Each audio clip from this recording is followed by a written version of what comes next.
lowest game total right now, Patriots-Jets, 43. Too high or too low?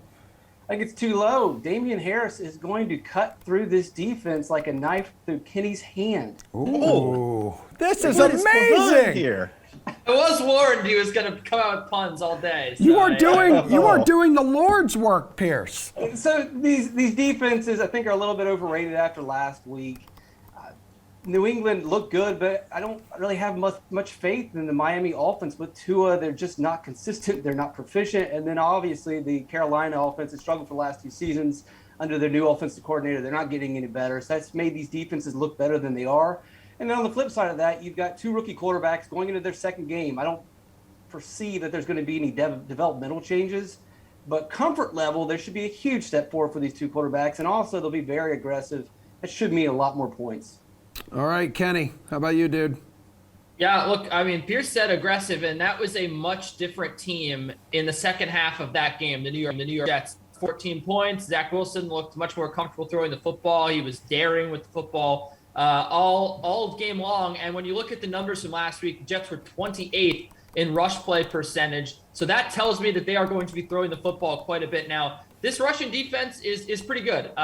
This has been the last 2 years now. I mean, this is what the Jets are known for, what they're memed for, is only drafting defensive linemen, only drafting run stoppers. They don't build any of the rest of their team. So it's really the one thing that they can do well. And I think Damian Harris is a very good runner. I'm very high on him. But I do think that the Patriots would be wise here to throw the football a little bit more. They did run the 12th most last week, the Patriots. I think that we see a little bit more passing. You have to attack.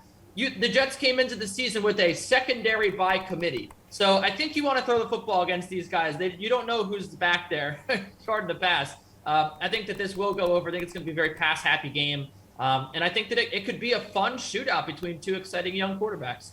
Okay, Reid, neither team scored more than 16 points in week 1.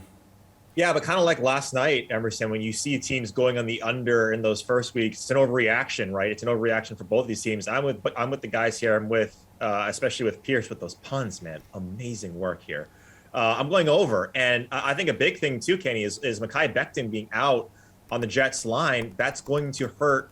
And we see what it does, right, to the over-under. We see what it does to the spread, that when these key offensive linemen are out, and especially he's out for the year with a knee, with an ACL or an MCL, that's going to be tough. I do think that the Patriots do have the advantage here on the passing side. And I also think that we might see some points on the defensive side from the Patriots. And so I do like the over. I think this is too low.